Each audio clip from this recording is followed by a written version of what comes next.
ഞാനിത് ചോദിച്ചത് നാട്ടിൽ വെച്ചായിരുന്നു, എനിക്ക് വിഷമമില്ല. ചോദിച്ചത് നല്ല ഒരു സ്ഥലത്ത് വെച്ചായിരുന്നു. അള്ളാഹു പൊന്നുമോളെ നന്നാക്കി കൊടുക്കുമാറാകട്ടെ. ചോദിച്ച സ്ഥലം പോലും പുണ്യഭൂമിയായിരുന്നു. അതാ മനസ്സിലാക്കണ്ടേ. അപ്പൊ ഞാൻ ചോദിച്ചത് എൻ്റെ പ്രിയപ്പെട്ട സഹോദരങ്ങളെ, സഹോദരിമാരെ, നിർത്തുകയാ. നന്നാകാത്തതിൻ്റെ കാരണം അല്ലാഹു പറയുന്നുണ്ട്. അള്ളാഹു പറയുകയാ, വമൻ അളിലമു മിമ്മൻ ദുകിറ ബിആയാതി റബ്ബി. എത്ര ഉപദേശം കേട്ടാലും നമ്മുടെ മക്കളും ബാപ്പയും ഉമ്മയും പ്രായമായവരും നന്നാകാത്തതിന്റെ കാരണം അല്ലാഹു പറയുകയാ.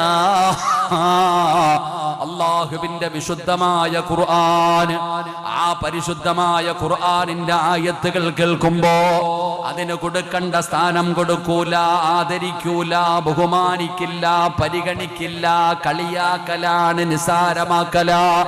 അല്ലാഹുവിന്റെ ഖുർആൻ ഓതിയിട്ട് ഉസ്താദന്മാരർത്ഥം പറയുമ്പോ